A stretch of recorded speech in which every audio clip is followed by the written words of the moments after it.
இன்றே சப்ஸ்கிரைப் செய்து உங்கள் ஃபேவரட் ஷோகளை காணுங்கள். நம்புதிரி ஐயா, அது என்ன 1000 கண் பானை?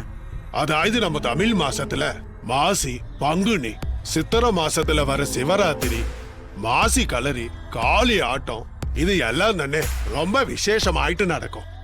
அப்படி விசேஷமா நடக்கிற இடங்கள்ல நேர்த்தி கடன் செலுத்த பக்தர்களால அக்னி சட்டி, 1000 கண் பானை இதெல்லாம் எடுக்கிறது வழக்கம்.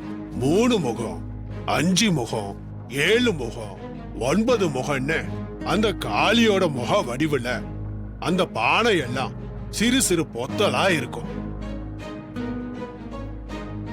வீட்டுல விரதம் ஆரம்பிக்கும்போ பூஜை ரூம்ல சாமிக்கு முன்னாடி ஏத்தக்கூடிய காமாட்சி விளக்க 1000 கண் பானைக்குள்ள வச்சு மூடுவாங்க.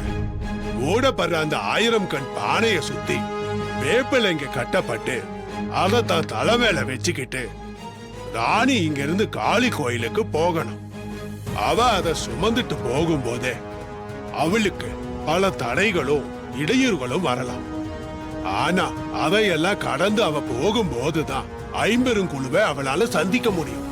அப்படி 50 குழுவை சந்திச்சா மட்டும் தானே தீர்த்தம் எங்க இருக்குன்னு ராணிக்கு கிட்டும்.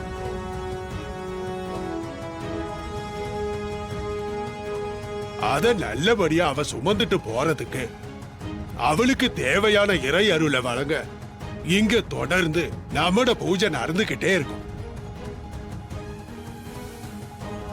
ராணி காளி கோவிலுக்கு போய் சேர்ந்ததுக்கு அப்புறம் நம்மளும் எல்லாரும் அந்த காளி கோவிலுக்கு போகணும். ராணி காளி வேஷம் போட்டுக்கிட்டு வேட்டைக்கு கிளம்புனதும் அவ திரும்பி வரும்போ சித்தார்த்தையும் கையோட கூட்டிட்டு வருவான்னு நம்மளும் எல்லாரும் நம்பிக்கையோட காத்துக்கிட்டு இருக்கணும்.